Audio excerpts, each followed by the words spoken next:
Thank you. ఇక్కడ అపోస్తుడైన పౌలు ఈ ఎఫెసీయులకు రాసిన పత్రిక మొదటి అధ్యాయంలో గత వారంలో 6 వచనాలు మనం ధ్యానం చేసుకున్నాము.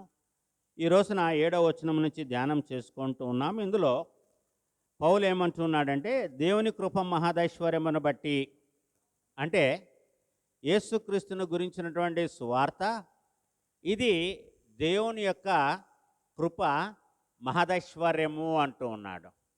దేవుని కృప మనకు లేకపోతే మహదైశ్వర్యము అంటే అదొక నిధి. కారణం ఏంటంటే, అనేకుల కొరకు క్రీస్తు ఈ లోకములో సిలువ వేయబడి చనిపోయి ఉన్నాడు కాబట్టి, లోకమంతటి కొరకు తన్ను తాను సమర్పించుకొని పాపభారమును మోసి ప్రాణమును విడిచి మృత్యుంజయుడుగా 3వ దినమున తిరిగి లేచి ఆరోహణమై తండ్రి కుడిపార్శ్వమున కూర్చుని ఉన్నాడు. ఇంత మాత్రమే కాదు, ఆయన మళ్ళీ తిరిగి వస్తాడు. దేనికోసమంటే మృతుల కొరకును సజీవుల కొరకును తీర్పు చేయుటకై ఆయన ఈ లోకానికి తిరిగి వస్తాడు. ఈ వాక్యము నమ్మదగినది, పూర్ణ అంగీకారమునకు యోగ్యమైన వాక్యముగా మనం గమనిస్తున్నాము. కాబట్టి పౌలు ఏమంటూ ఉన్నాడంటే, ఇది దేవుని కృప మహదైశ్వర్యము అంటున్నాడు. ఏమంటున్నాడు? దేవుని కృప మహదైశ్వర్యము. మనం చూసినట్లయితే రోమీలకు రాసిన పత్రికలోని 2వ అధ్యాయంలోని 4వ వచనములో ఇదే పౌలు చెప్పుతున్న మాట, దేవుని అనుగ్రహము మారు మనస్సు పొందుటకు నిన్ను ప్రేరేపించుచున్నదని ఎరుగక, ఆయన అనుగ్రహ ఐశ్వర్యమును సహనమును దీర్ఘశాంతమును తృణీకరించదవా. దేవుని యొక్క అనుగ్రహ ఐశ్వర్యము, దేవుని యొక్క అనుగ్రహము మనకు ఏ విధముగా లభిస్తుంది, దేనికి లభిస్తుందో ఇక్కడ మరి పౌలు ఈ రోమపత్రిక 2వ అధ్యాయం 4వ వచనం చెబుతున్నాడు. దేవుని అనుగ్రహము దేనికోసం అంటే మారు మనసు పొందడానికి. క్రీస్తు యేసును నమ్మిన వారందరూ కూడా మారు మనసు పొందాలి. యేసుక్రీస్తుని తెలుసుకొనక మునుపు జీవితము వేరు, యేసు ప్రభువుని తెలుసుకున్న తర్వాత జీవితంలో ఒక మార్పు అనేది ఉండాలి. తెలుసుకున్న తర్వాత కూడా మానవుని యొక్క జీవితంలో మార్పు లేకపోతే, క్రీస్తు మనందరి కొరకు సిలువ వేయబడుట వ్యర్థము, ఆయన పునరుత్థానుడై సమాధిని జయించి లెగవడము కూడా వ్యర్థముగానే ఉంటుందని ప్రభునందు ప్రియులారా దేవుని వాక్యములో పౌలు చెప్పాడు. ఎందుకంటే కొరింథీయులకు రాసిన మొదటి పత్రిక 10వ అధ్యాయములో యేసయ్య పునరుత్థానాన్ని గురించి అపోస్తుడైన పౌలు మాట్లాడుతూ, అక్కడ పునరుత్థానమును గురించి విశ్వసించని వారు ఉన్నారు కాబట్టి చెప్పిన మాట ఏంటంటే 12వ వచనములో, క్రీస్తు మృతులలో నుండి లేపబడి ఉన్నాడని ప్రకటింపబడుచుండగా మీలో కొందరు మృతుల పునరుత్థానము లేదని ఎట్లు చెప్పుచున్నారు. మృతుల పునరుత్థానము లేని ఎడల క్రీస్తును లేపబడి ఉండలేదు, మరియు క్రీస్తు లేపబడి ఉండని ఎడల మేము చేయు ప్రకటన వ్యర్థమే, మీ విశ్వాసమును వ్యర్థమే అని పౌలు కొరింథీయులకు రాసిన మొదటి పత్రిక 15వ అధ్యాయము 12-13 వచనములో ఈ యొక్క సత్యాన్ని ఆయన తెలియజేశాడు. కాబట్టి ఇక్కడ మనం గమనించేది, దేవుని యొక్క కృప మహదైశ్వర్యమును బట్టి ఆ ప్రియుని యందు అని పౌలు ఇక్కడ అంటున్నాడంటే, ఆ ప్రియుడు ఎవరంటే మన రక్షకుడైన యేసుక్రీస్తు. ఆయనే మన ప్రియుడు. ఆ ప్రియుని యందు అంటే దేవుని కుమారుని యందు ఆయన రక్తం వలన, ఎవరి రక్తం వలన? ఆయన రక్తం అంటే ఎవరి రక్తము? యేసయ్య రక్తము. యేసయ్య రక్తమును బట్టి మన పాపములన్నీ కూడా కడగబడినాయి, శుద్ధీకరింపబడినాయి. కాబట్టి ఆయన రక్తములో మనమందరము కూడా కడుగబడి ఉన్నాము. ఆయన రక్తము చిందించుట ద్వారానే మనకు పాప విమోచనము అనేది లభించిందని పౌలు చెప్తున్నాడు. చూడండి, అపోస్తుల కార్యములు 20వ అధ్యాయము 28వ వచనాన్ని చదువుకుందాం. దేవుడు తన స్వరక్తమిచ్చి సంపాదించిన తన సంఘమును కాయుటకు పరిశుద్ధాత్మ మిమ్మును దేని యందు అధ్యక్షులుగా ఉంచెనో ఆ యావత్తు మందను గూర్చియు మీ మట్టుకు మిమ్మును గూర్చియు జాగ్రత్తగా ఉండుడి. ఇక్కడ ఈ 28 వచనంలో మనము గమనించవలసినటువంటి సత్యం ఏంటంటే, దేవుడు తన స్వరక్తమిచ్చి సంపాదించిన తన సంఘము అంటున్నాడు. ఎవరికి వారు ఇది నా సంఘం అని చెప్పుకుంటున్నారు. కాదు, తప్పది. ఇది ఎవరి సంఘం అంటే దేవుడు తన స్వరక్తమిచ్చి సంపాదించినటువంటి సంఘము. తన కుమారుని ద్వారా ఈ లోకములో మనకు పాప విమోచన కలగడము కోసము శిలువధారి అయినటువంటి క్రీస్తు తన రక్తాన్ని చిందించి, మరి అలాగైతే దేవుడు తన రక్తము అని ఎట్లా అన్నాడు? ఇక్కడేమో మీరు క్రీస్తు రక్తం అంటున్నారు, దేవుడేమో దేవుని రక్తము అని ఇక్కడ పౌలు అంటూ ఉన్నాడు కదా. అవునే, సత్యమే. తండ్రి, కుమార, పరిశుద్ధాత్మ దేవుడు. నేను తండ్రి యందును తండ్రి నా యందును ఏకమై ఉన్నాము అని యేసు ప్రభువారు చెప్పాడు కదండి. అక్కడ ముగ్గురు వ్యక్తులు కాదు, త్రిత్వములో మనం గమనించేది తండ్రి, కుమార, పరిశుద్ధాత్మ దేవుడు. దేవుడు నరావతారం ఎత్తి ఈ లోకానికి వచ్చిన తర్వాత ఆయన మానవ పాపము కొరకు తన స్వరక్తాన్ని చిందించి, కారణం ఏంటంటే హెబ్రీలకు రాసిన పత్రికలో రాయబడినటువంటి వాక్యం ఏంటి? ఎడ్ల యొక్కయు మేకల యొక్కయు రక్తము ఏ మానవుని యొక్క పాపమును పరిహరింపలేదు అని మనము ఇక్కడ గమనించగలుగుతున్నాము. వాక్యం అదే సెలవిస్తుంది. ఎడ్ల యొక్కయు మేకల యొక్కయు రక్తము ఏ మానవుని యొక్క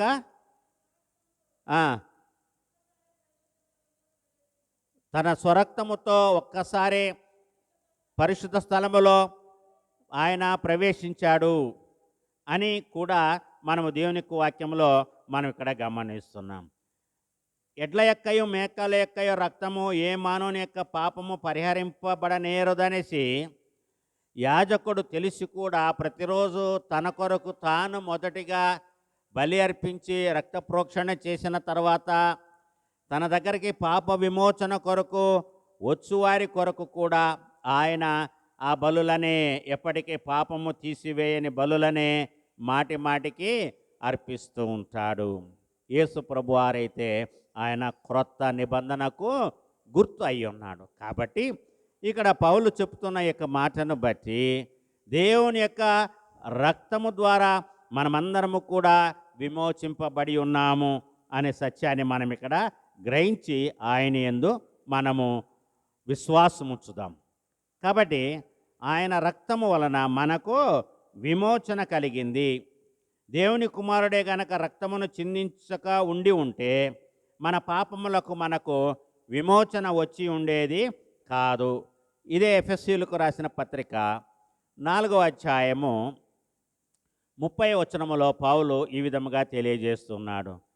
దేవుని పరిశుద్ధాత్మను దుఃఖపరచకుడి, విమోచన దినము వరకు ఆయన యందు మీరు ముద్రింపబడి ఉన్నారు.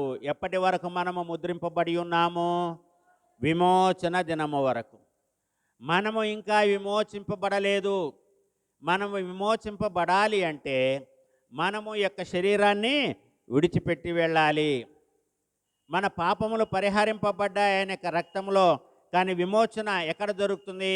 మరి రోమీలకు రాసిన పత్రికలోనే చూస్తాము 6వ అధ్యాయంలో అనుకుంటా ఏమని వ్రాయబడిందంటే మరణించిన వాడు పాప విముక్తుడు అని వ్రాయబడి ఉన్నది.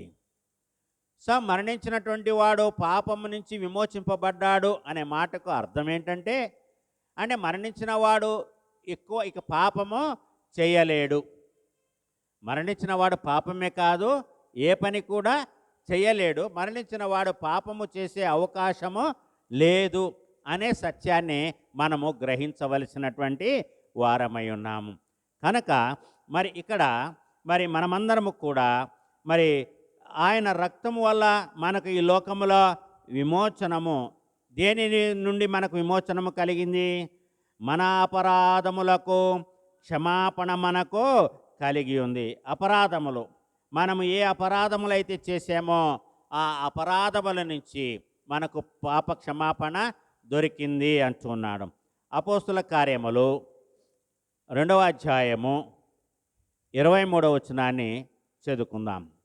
ఇక్కడ అప్పుడు వారు యూస్తు అను మారు పేరు గల బర్సబ్బా అనబడిన యోసేపు మత్యాను క్షమించండి 2:23 దేవుడు ఇచ్చయించిన సంకల్పమును అనగా ఆయన భవిష్యత్ జ్ఞానమును అనుసరించి అప్పగింపబడిన ఈయనను మీరు దుష్టుల చేత సిలువ వేయించి చంపితిరి అని స్వార్థికుడైన లూకా ఈ అపోస్తుల కార్యముల గ్రంథములోని 2వ అధ్యాయము 23వ వచనంలో చెప్పుతున్నాడు. ఒక్కసారి ఈ వచనాన్ని బాగా గమనించండి. ఈ 23వ వచనాన్ని, దేవుడిని నిశ్చయించిన సంకల్పమును, దేవుడు నిశ్చయించినటువంటి సంకల్పం ఏంటి? దేని ద్వారా? ఆయన భవిష్యత్ జ్ఞానమును అనుసరించి. భవిష్యత్ జ్ఞానము, దేవుని యొక్క భవిష్యత్ జ్ఞానం ఏమైందో దానిని అనుసరించి అప్పగింపబడిన ఈయనను అంటే యేసుక్రీస్తుని. ఇదంతా కూడా దేవుని యొక్క ప్రణాళిక. తండ్రి అయినటువంటి దేవుని యొక్క ప్రణాళిక ఏంటంటే తన కుమారుడైన యేసుక్రీస్తును ఈ విధముగా పాప క్షమాపణకు గుర్తుగా ఏ మాట అయితే బాప్తిస్మిచ్చి యోహాను సువార్త 1వ అధ్యాయంలో చెప్పాడో, ఇదిగో లోక పాపమును మోసుకొని పోయే దేవుని గొర్రెపిల్ల అని యేసు వైపు చూపుతూ బాప్తిస్మిచ్చి యోహాను అక్కడున్న వారికి పరిచయం చేశాడు యేసు ప్రభువాని గురించి. అందుకనే ఈ లూకా సువార్తికుడు ఈ అపోస్తుల కార్యములను వ్రాస్తూ చెప్పిన మాట దేవుడు ఇచ్చేయించిన సంకల్పము. దేవుడు ఇచ్చేయించిన సంకల్పము ఏంటో మనం చూద్దాం. ఇదే అపోస్తుల కార్యముల గ్రంథము 3వ అధ్యాయము 18వ వచనములో ఈ విధంగా వ్రాయబడి ఉంది. అయితే దేవుడు తన క్రీస్తు శ్రమపడునని సమస్త ప్రవక్తల నోట ముందుగా ప్రచురపరిచిన విషయములను ఇలాగూ నెరవేర్చెను. దేవుడు తన క్రీస్తు శ్రమపడునని ప్రవక్తల నోట ఎప్పుడో చెప్పాడు. యెషయా గ్రంథం ఎప్పుడు రాయబడింది? క్రీస్తు పూర్వము 700 సంవత్సరాల క్రితం. అప్పుడే దేవుడు తన ప్రవక్తల నోట పలికించాడు. యేసు ప్రభువారి యొక్క దేవుని కుమారుని యొక్క మరణాన్ని గురించి, ఆయన యొక్క చిందించే రక్తమును బట్టి, ఆయన శ్రమను గురించి, తన క్రీస్తు శ్రమపడునని సమస్త ప్రవక్తల నోట ముందుగా ప్రచురపరిచిన విషయములను ఇలాగో నెరవేర్చిన సంగతిని మరి ప్రభునందు ప్రియులారా ఇప్పుడు మనము గమనిస్తున్నాము. అదేవిధంగా మనం చూస్తే ఇదే మన 4వ అధ్యాయంలోని 27, 28 వచనాలను కూడా చూద్దాం. అపోస్తుల కార్యములు 4వ అధ్యాయము 27, 28 వచనాలు. ఏవి జరగవలనని నీ హస్తమును నీ సంకల్పమును ముందు నిర్ణయించనో వాటినన్నిటినీ చేయుటకై నీవు అభిషేకించిన నీ పరిశుద్ధ సేవకుడైన యేసుకు విరోధముగా హేరోదును, పొంతి పిలాతును, అన్యజనులతోనూ ఇశ్రాయేలు ప్రజలతోనూ ఈ పట్టణమందు నిజముగా కూడుకొనిరి.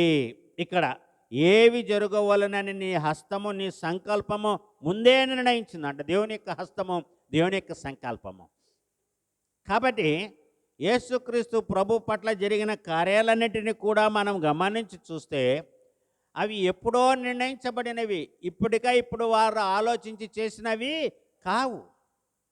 అవి ఎప్పుడు? అందుకని అంటాడు యేసయ్య, లేఖనమును నెరవేరినట్లు ఇలాగూ జరిగెను అని మనం యోహాను సువార్తల్లో చూస్తాం. లేఖనము నెరవేరినట్లు ఆయన ఏమన్నాడు? దప్పిగొనుచున్నాను అని అన్నాడు. నెరవేరింది. ఎప్పుడైతే యేసు ప్రభువారు శిలువ మీద దాహము కొని నేను దప్పికొన్నాను అని అన్నాడో దానిని దగ్గరున్న యోహాను గమనించాడు. ఓహో, ఇది లేఖన నెరవేర్పు. అడిగినందుకు మాత్రమే కాదు, వాళ్ళు ఆయన నీరుని అడిగితే వాళ్ళు ఆయనకి ఏమిది ఇచ్చారు? చేదు చిరకను త్రాగనిచ్చారు. ఇది ఎవరు పలికినటువంటి ప్రవచన? కీర్తనల గ్రంథములో మనము దానిని చూస్తాము. నాకు దాహమైనప్పుడు వారు చేదు చిరకను త్రాగనిచ్చిరి అని ప్రవచించాడు. కాబట్టి ఇవన్నీ కూడా దేవుని యొక్క సంకల్పము ఎప్పుడో తన కుమారుని యందు బయలుపరిచినది మనం ఇక్కడ గమనిస్తున్నాం. అందుకనండి, ఏవి జరగవలనని నీ హస్తమును నీ సంకల్పమును ముందు నుండించెనో వాటినన్నిటినీ చేయడానికి నీ అభిషక్తుడైన నీ అభిషక్తిని నీ పరిశుద్ధ సేవకుడైన యేసుకు విరోధముగా ఎవరు లేచారు? హేరోదు, పొంతి పిలాతు అన్ని జనులతో కలిసి, ఇశ్రాయేలు జనులతో కలిసి ఆయనను చంపడానికి, సిలువ వేయడానికి నిర్ణయించుకొనినట్లుగా ప్రభునందు ప్రియులారా మనము దైవవాక్యములో మనం ఇక్కడ గమనిస్తున్నాము. అందుకనే ఈ యెషయా గ్రంథము ఈ మొదటి అధ్యాయములో ఇక్కడ పౌలు చెప్పుతున్న ఈ యొక్క మాట సత్యము. ఆయన రక్తము వలన మనకు ఏమి కలిగిందండి? విమోచన. ఈ విమోచన ఇవ్వాలి అని దేవుడు ఏనాడో నిర్ణయించాడు. పాపలోకములో ఉంటున్న, పాపములో మగ్గిపోతున్నటువంటి ప్రజలకు, అవిధేయులకు విమోచన, విడుదల దయచేయడం కోసము తన కుమారుని ఆయన ఏనాడో నిర్ణయించినట్లుగా ఇక్కడ మనం గమనిస్తున్నాం. చూడండి, పౌలు కొరింథీయులకు రాసిన 2వ పత్రిక 6వ అధ్యాయము 18వ వచనాన్ని చదువుకుందాం. ఇక్కడ ఏమంటున్నాడంటే, మరి నేను వారిలో నివసించి సంచరింతును, నేను వారి దేవుడనయ్యుందును, వారు నా ప్రజలయ్యుందురు. కావున మీరు వారి మధ్య నుండి బయలువెడలి ప్రత్యేకముగా ఉండుడి. అపవిత్రమైన దాన్ని ముట్టకుడని ప్రభు చెప్పుచున్నాడు. మరియు నేను మిమ్మను చేర్చుకొందును, మీకు తండ్రినయ్యుందును, మీరు నాకు కుమారులను కుమార్తెలనయ్యుందురని సర్వశక్తి గల ప్రభువు చెప్పుచున్నాడు. ఇదంతా కూడా మరి పాత నిబంధనలో నుంచి చెప్పబడినటువంటి మాటలుగా ప్రభునందు ప్రియులారా మనం ఇక్కడ గమనిస్తున్నాం. కీర్తనల గ్రంథంలో ఉంది, నిర్గమకాండములో ఉంది, లేవియా కాండములో ఉంది, సంఖ్యాకాండములో, ద్వితీయోపదేశ కాండములో, మోషే ధర్మశాస్త్రం అంతటిలో మోషే రచించిన ఈ 5 పుస్తకాల్లో కూడా దేవుని కుమారుడైన యేసుక్రీస్తుని గురించి ఆనాడే ప్రవచించినటువంటి ప్రవచనాలను మనం ఇక్కడ జ్ఞాపకం. దేని కొరకంటే ఆయన రక్తము ద్వారా మనందరి యొక్క పాప విమోచనము కొరకు, అనగా మన అపరాధములకు క్షమాపణ దయచేయడానికి. మన అపరాధములు క్షమించాలి. మనము ప్రార్థన చేస్తుంటాము కదా, ప్రభు నేర్పిన ప్రార్థనలో మనం ఏమి ఒప్పుకుంటాము? మా ఎడల అపరాధములు చేసిన వారిని మేము క్షమించి ఉన్న ప్రకారము మా అపరాధములను క్షమించము.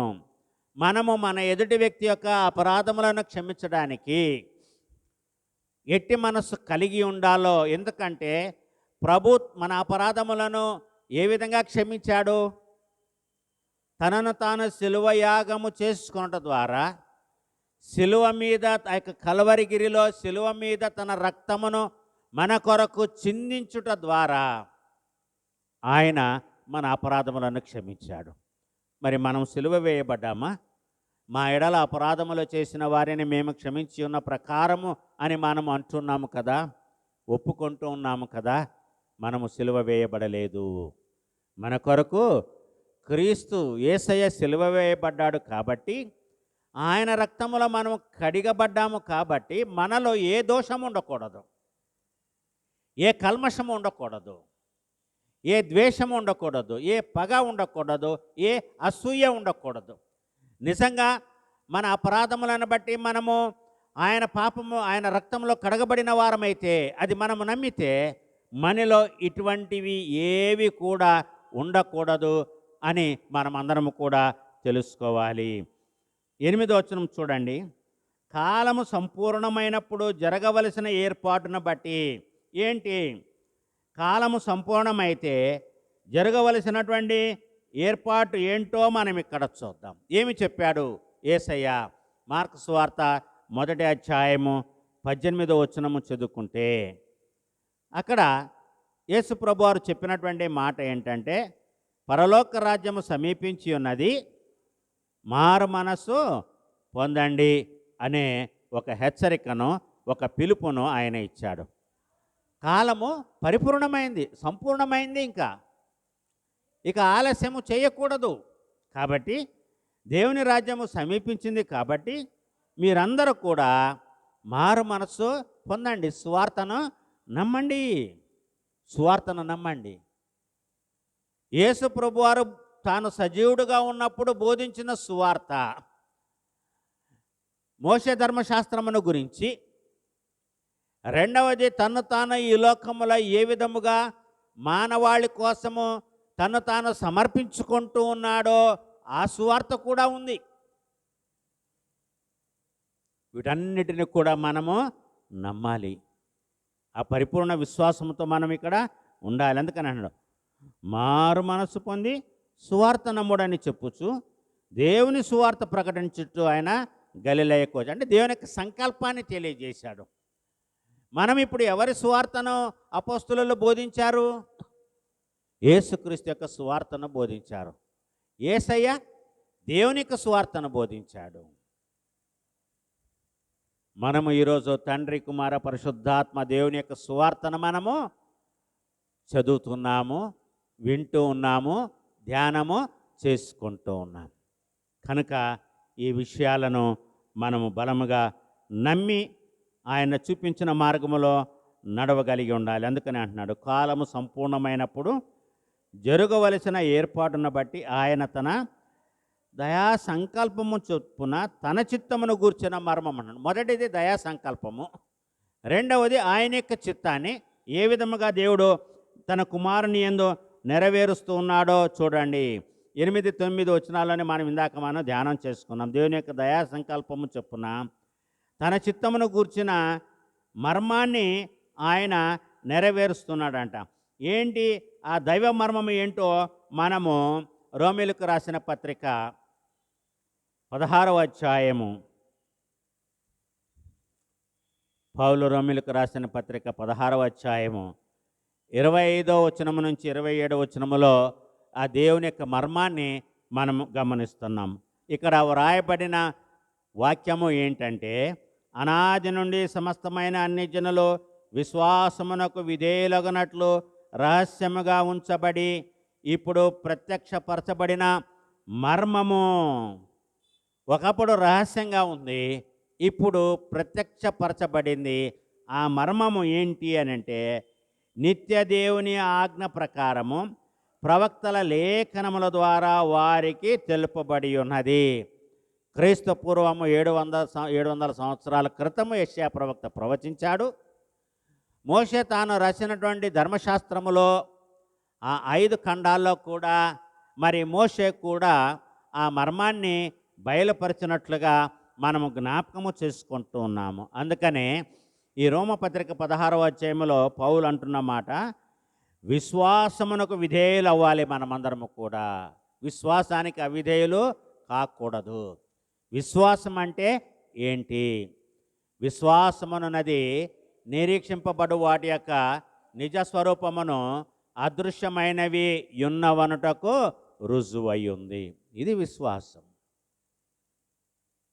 దేని గురించి అయితే మనము నిరీక్షిస్తున్నామో అది ఉంది అని తెలియజేయడానికి ఒక రుజువు అయింది, ఒక సూచన అయి ఉంది విశ్వాసం.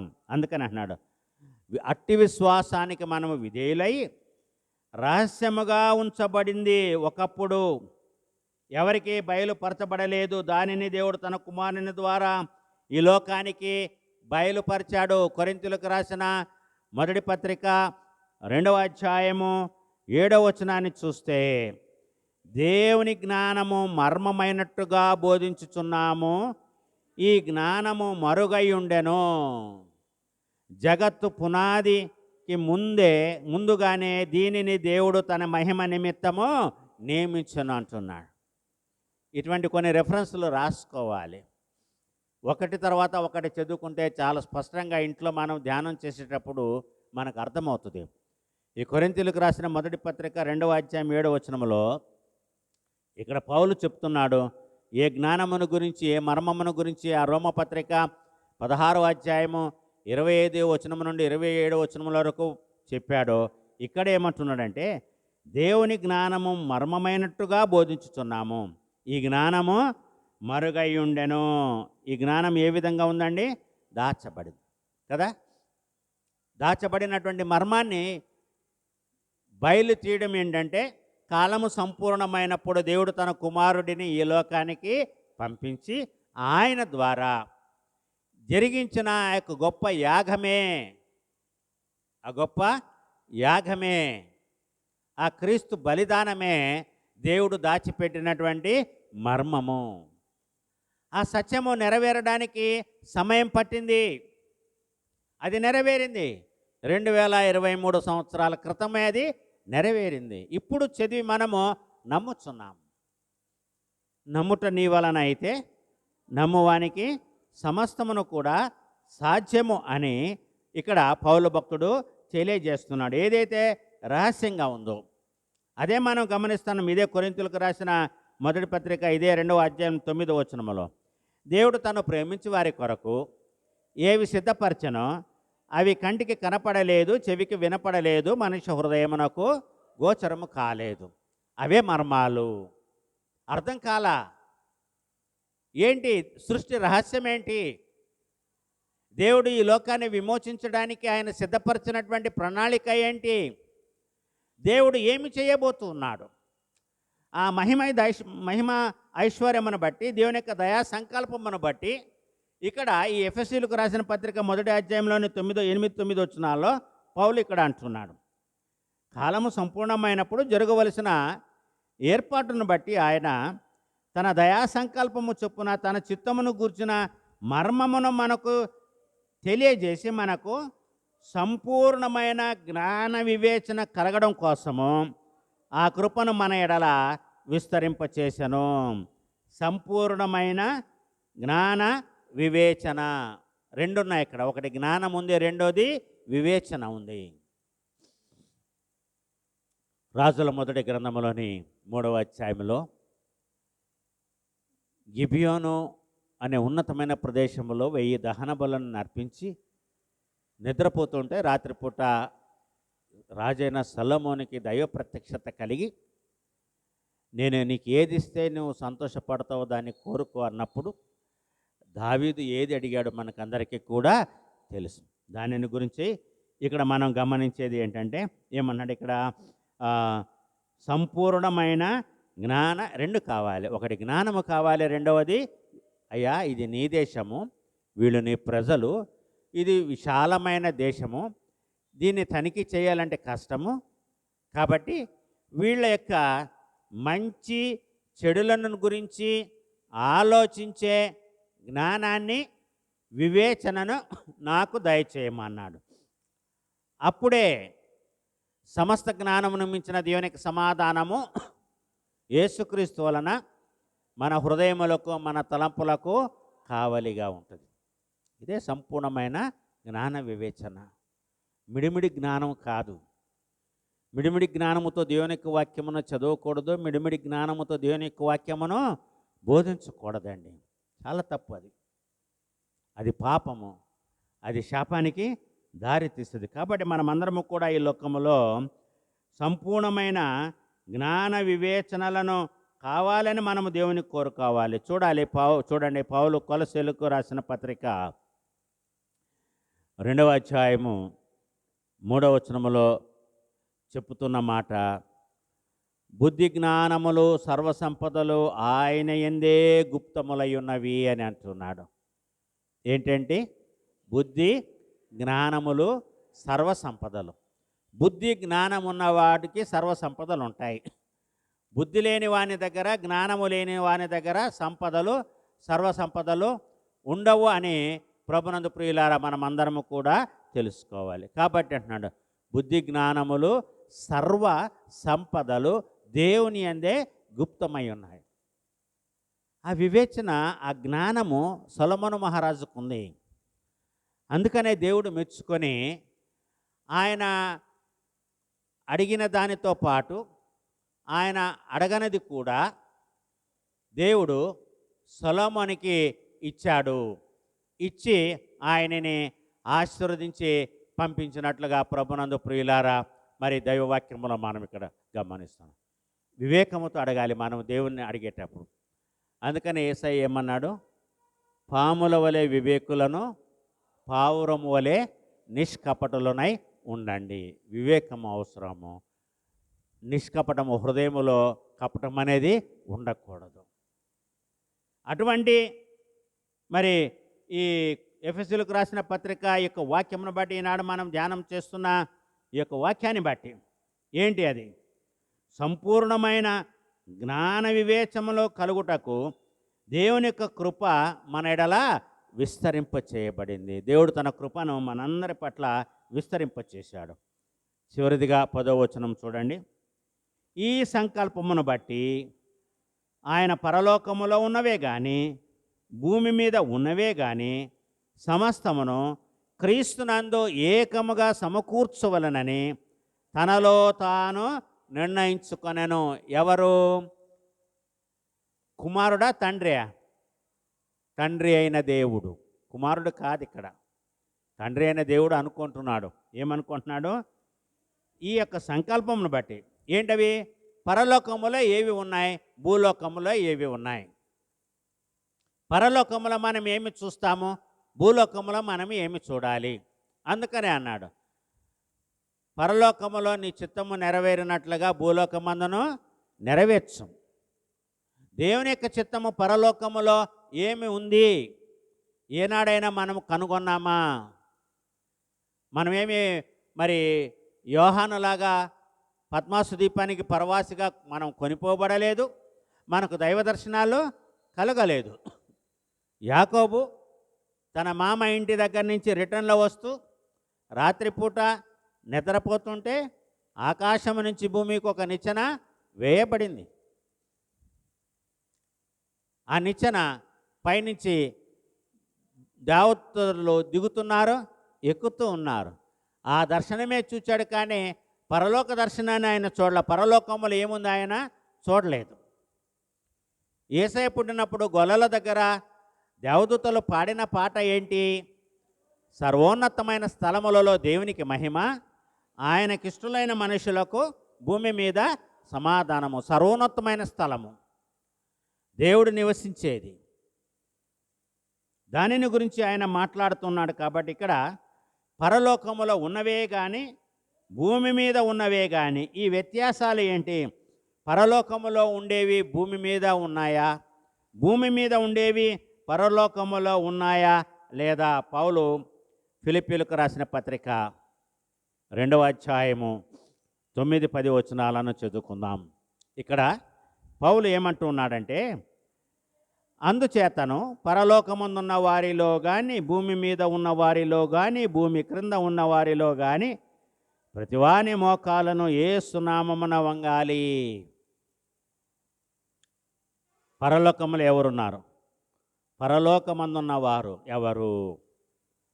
యేసయ్య ఒక ఉపమానం చెప్పాడు. లాజరు, దరిద్రుడైన లాజరు ధనవంతుడి గురించి చెప్పాడు. ఆ దరిద్రుడైన లాజరు గురించి యేసయ్య చెప్పింది ఏంటి? ఈయన పరలోకములో అబ్రహాము రొమ్మున ఆనుకొని కూర్చున్నాడు. అవునా? ఇది పరలోకములో ఉన్న వారిని గురించి ఇక్కడ మరి పౌలు ఫిలిప్పీలకు రాసిన పత్రిక 2వ అధ్యాయం 9వ వచనం చెప్తున్నమాట. పరలోకమందున్న వారిలో కానీ భూమి మీద ఉన్న వారిలో కానీ. భూమి మీద ఎవరున్నాము? మనమున్నాము, మనుషులమున్నాము. ఆయన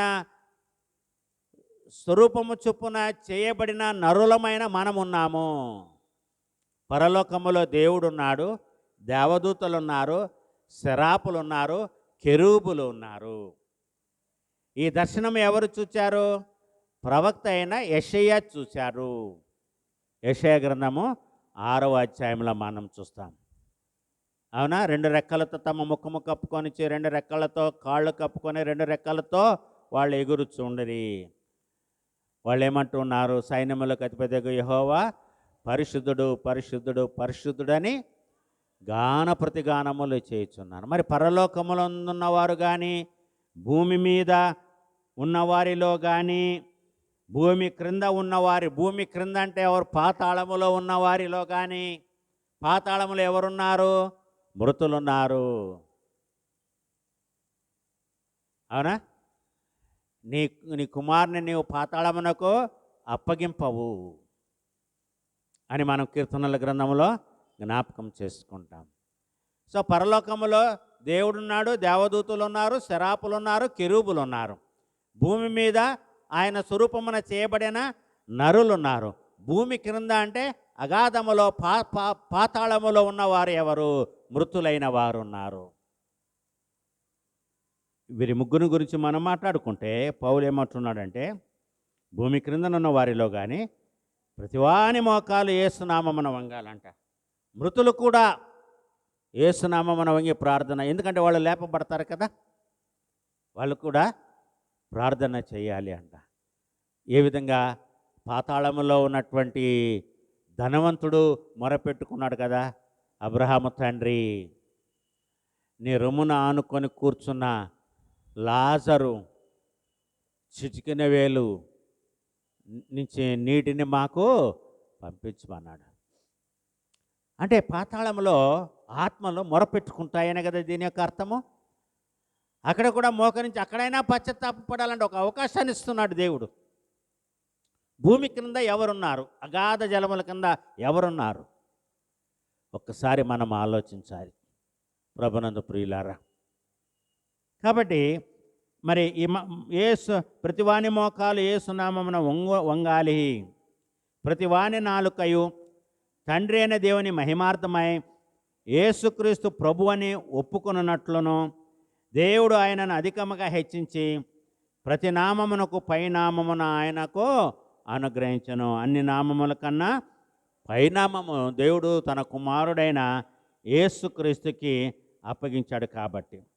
సో ఈ యొక్క సంకల్పమును బట్టి, ఈ ఎఫెసీయులకు రాసిన పత్రిక 1వ అధ్యాయం 10వ వచనాన్ని బట్టి, పరలోకములో ఉన్నవే కానీ భూమి మీద ఉన్నవే కానీ సమస్తమును యేసుక్రీస్తునందు ఏకముగా సమకూర్చవలనని తనలో తాను నిర్ణయించుకునే గొప్ప గొప్ప కార్యాన్ని జరిగించాడు. అది తన కుమారుని యందు ఆయన నెరవేర్చాడు. దైవకృప మనకందరికీ తోడుగా ఉండునుగాక. ఆమేన్.